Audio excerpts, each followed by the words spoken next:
కృష్ణావతారం కథ విన్నారు కదా మీరు.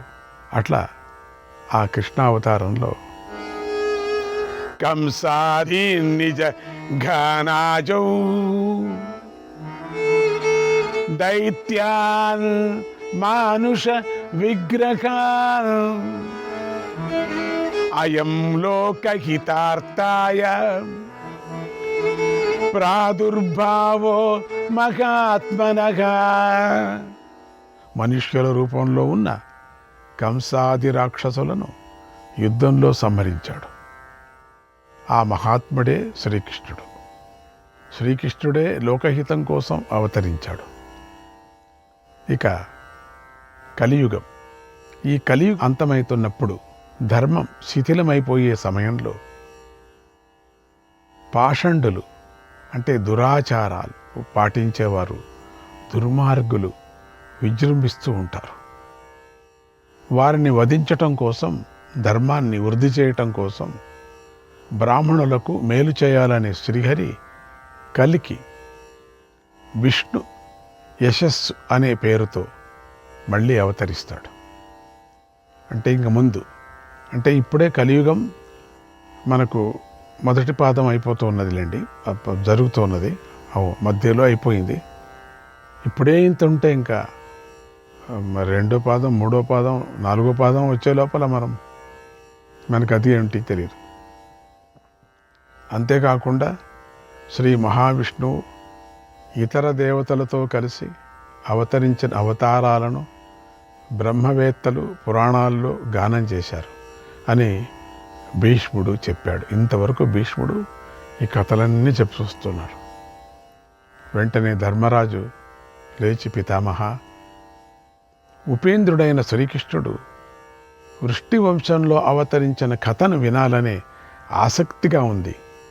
నువ్వు కృష్ణుడి కథను క్లుప్తంగానే చెప్పావు కనుక దయచేసి విస్తారంగా చెప్పు, రాముడి కథ చెప్పినట్టుగా. భగవంతుడైనటువంటి జనార్దనుడు ఈ భూమిపై యదువంశంలో ఎందుకు పుట్టాడు? కంసుణ్ణి వధించి లోకాలను రక్షించిన మహానుభావుడు గోపాలుడుగా ఎందుకు అయ్యాడు? గోవుల కాపరి ఎందుకు అయ్యాడు? ఈ గోవిందుడు బాల్యంలో అతడు పాడుతూ ఆడుతూ పాడుతూ అతడు ఏ ఏ పనులు చేశాడు? వాటన్నిటినీ నాకు చెప్పండి అని అడిగాడు. అప్పుడు భీష్ముడు మహావిష్ణువు మధువంశంలో అవతరించిన తీరుని ఇలా చెప్పాడు. నాయనా ధర్మరాజా, నారాయణుడు వృష్టి వంశంలో అవతరించటాన్ని నీకు చెప్తాను. వీళ్ళంతా ఎంత అదృష్టవంతులు, కృష్ణుడిని అక్కడ కూర్చోబెట్టుకొని చెప్తున్నారు. కృష్ణుడి కథను, రాముడి కథను లవకుశులు చిన్నపిల్లలు వాల్మీకి వాళ్ళకి పాట నేర్పించినట్టుగా ఆ సభలో వెళ్ళి పాడారు కదా. రాముడికి ఎంత అదృష్టం, ఎంత యోగం వాళ్ళకు. రాముడు ఎదురుగా పిల్లలు పాడారు. పోన్లేండి, పిల్లలు వాళ్ళు కొడుకులు కాబట్టి పాడారు. కృష్ణావతారంలో ఆ కృష్ణుడిని కూర్చోబెట్టుకొని అక్కడ భీష్మ పితామహుడు కృష్ణుడి కథ చెప్తున్నాడు. చూడండి, దుర్మార్గులైన రాజులంతా ఉన్నారు అక్కడ. ఎందుకు? ఆ శిశుపాలుడికి వాడించే కదా ఇదంతా వచ్చింది. ఆడు కూడా వింటున్నాడంటే వాడు కూడా ఎంత అదృష్టవంతుడు.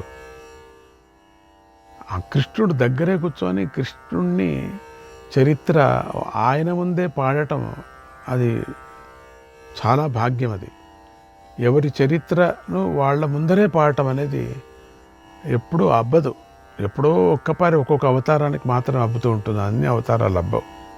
భూమిని రక్షించటానికి ఎలా అవతరించాడో చెబుతాను, శ్రద్ధగా విను.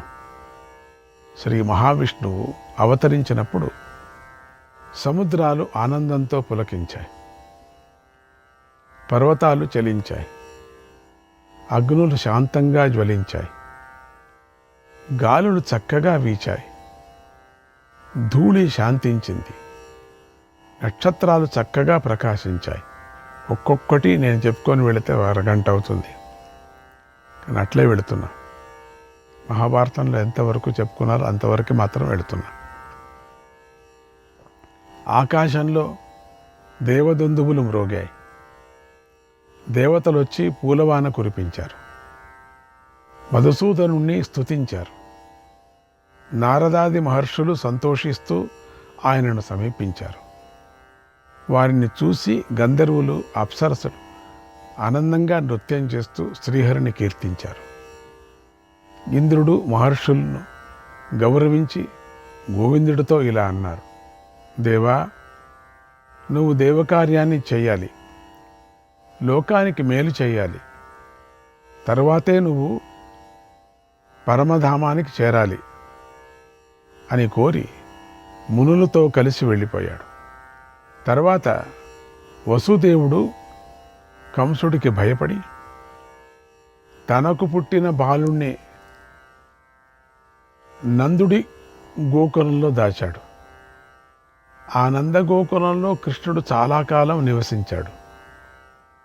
ఒకసారి కృష్ణుడు నిద్రపోతూ ఉండగా యశోదాదేవి బండి క్రింద ఉంచి యమునా నదికి వెళ్ళింది. ఇంతలో బాలుడికి మెలకు వచ్చి కాళ్ళు చేతులు ఆడిస్తూ మధురమైన స్వరంతో ఆకలి వేసి పాల కోసం ఏడ్చాడు. 2 పాదాలు పైకెత్తి చాచాడు. ఒక పాదం యొక్క అంగుష్టంతో ఆ బండిని ఒక్కపారి ఎత్తిపట్టి 2వ పాదంతో దాన్ని తన్నాడు. అప్పుడు బండి ముక్కలు ముక్కలైపోయింది. అందులోని కుండలు పగిలిపోయాయి.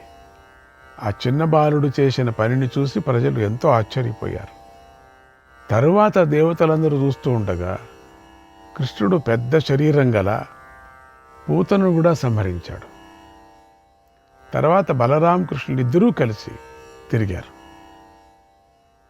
వారు గోధూళితో కూడినటువంటి శరీరాలతో, ఆ గోధూళితో, గోవు ఒక్క ధూళితో కడిగినటువంటి, అంటే ఆ మన్నంతా గోవులు తిరిగాడినటువంటి దుమ్ము ఉంది కదా, ఆ దుమ్ముతో శరీరాలు 2 కప్పబడ్డాయి.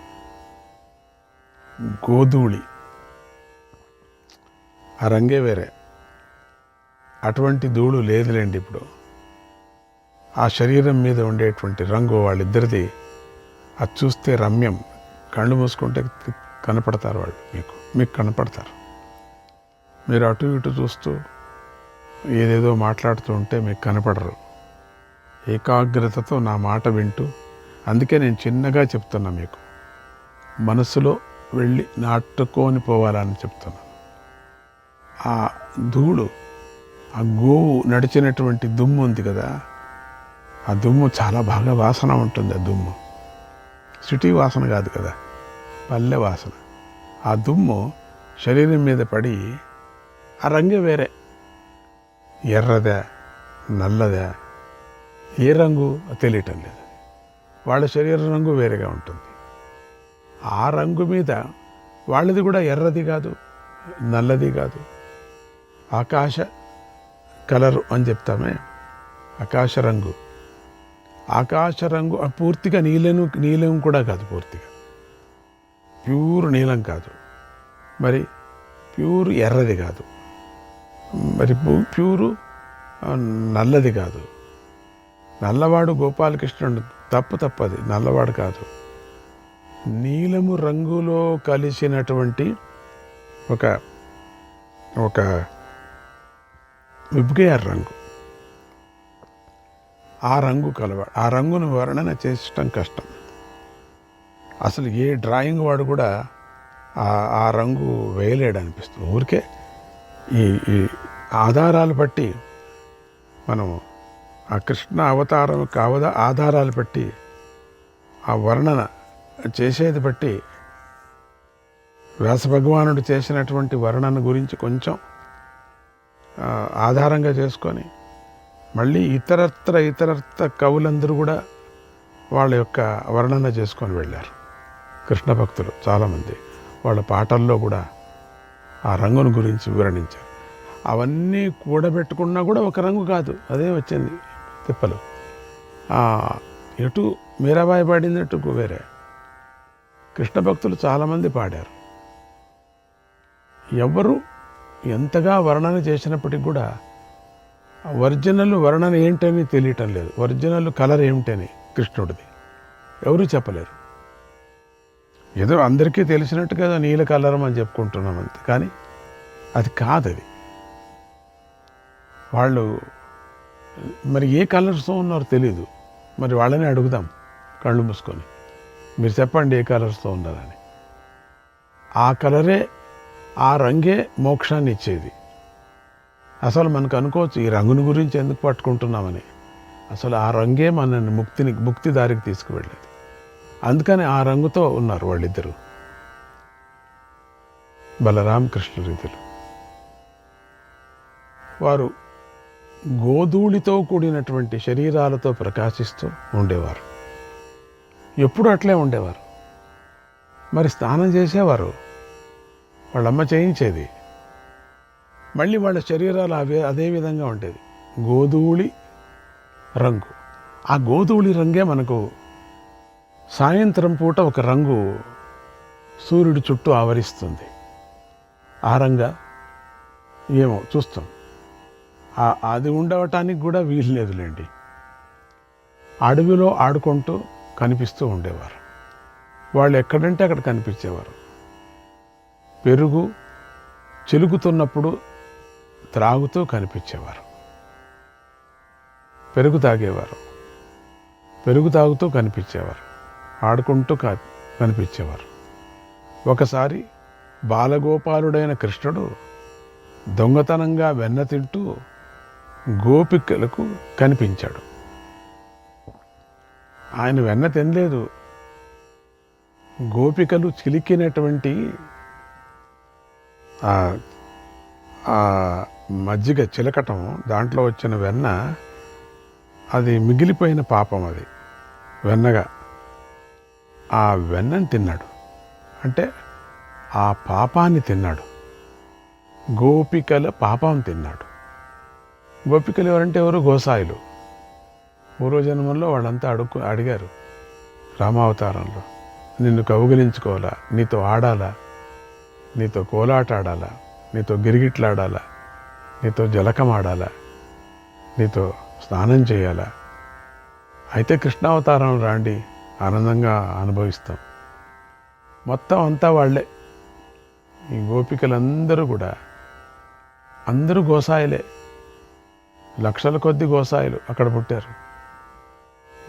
గోపమ్మ ఆ ఇంట్లో ఒక్కొక్క ఇంట్లో ఒక్కొక్క అత్తగా పుట్టారు, మరి కోడలుగా పుట్టారు, మరి కూతురుగా పుట్టారు, అట్లా మనవరాలుగా పుట్టారు. అందరూ గోసాయిలే. వాళ్ళ కర్మానుసారంగా అందరూ గోసాయిలే పుట్టారు. అందుకని స్వామితో తిరిగారు వాళ్ళు. మనకు అనిపిస్తుంది ఎంత అదృష్టవంతులు అని. ఎన్నో జన్మలుగా వాళ్ళు తపస్సు చేసుకున్నారు స్వామి కోసరం. అందుకని ఆ జన్మలో తీర్చుకున్నారు, అంటే వరాన్ని పొందారు వాళ్ళు. ఎంత ఆనందం కదా. అట్లా ఆ కృష్ణుడి యొక్క లీల అద్భుతంగా ఉంది. ఎక్కడ పడితే అక్కడ కనిపించేవాడు. ఎవరు పడితే వాళ్ళు పట్టుకునేవాళ్ళు. చిక్కగా చిక్కేవాడు, చిక్కగా పరిగెత్తేవాడు. అతి అద్భుతమైనటువంటి కృష్ణ లీలలు చెప్పటానికి వీల్లేదు. మహానుభావులు, మహాత్ములు, తపస్వులు, ఉపాసకులు, నాదోపాసకులు, పరబ్రహ్మతత్వాన్ని తెలిసినటువంటి వాళ్ళు, ఆ పరబ్రహ్మతత్వ స్వరూపాన్ని తెలిసిన, కృష్ణుడి తత్వాన్ని తెలిసినటువంటి చాలామంది మహానుభావులందరూ కూడా ఆ స్వామిని కీర్తించారు. ఎంతో కీర్తించారు, ఎన్నో విధాలుగా పాడారు, ఎన్నో విధాలుగా స్వామిని వివరణ చేశారు.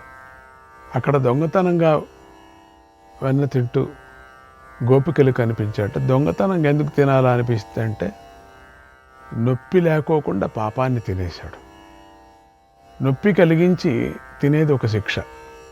నీ పాపం ఇట్లా ఉంది, అట్లా ఉంది, ఇట్లా ఉంది అని నొప్పి కలిగించి తినేది వేరే, నొప్పి కలిగించుకోకుండా పాపం తినేది వేరే. అంటే నొప్పి ఏమీ కనిపించదు, నీకేదైనా ఒక ఒక ఇన్ఫెక్షన్ అయిపోతే శరీరంలో నీకు నొప్పి కలిగించుకోకుండా నేను నీకు ఆపరేషన్ చేస్తాను అన్నట్టుగా. అంటే దాన్ని చర్చ చేసేస్తాను అనే విధంగా ఏమీ నీకు తెలియకోకుండా నీ పాపాన్ని తింటా. దొంగతనంగా వెన్న తింటూ గోపికలకంతా కనిపించేవాడు. అందుకు వారు కోపించి గోవిందుణ్ణి వాళ్ళ అమ్మ కూడా రోలుకు కట్టేశారు. అప్పుడు కృష్ణుడు 2 అర్జున వృక్షాల మధ్యలో రోలును ఇరికించి లాగాడు. అవి కొమ్మలు వేళ్లతో సహా పెకిలించబడి బయటకు వచ్చాయి. భయంకరమైన చెట్లవి. ఈ ఘటన అందరికీ చాలా ఆశ్చర్యాన్ని కలిగించింది.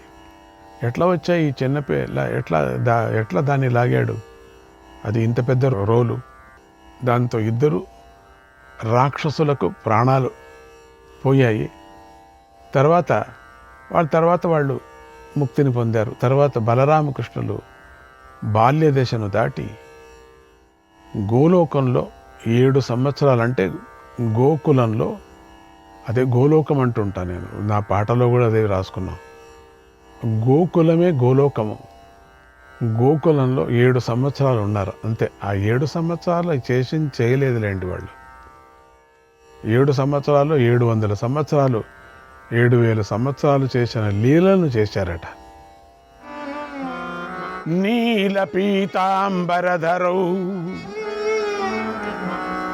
పీత శ్వేతానులేపనౌ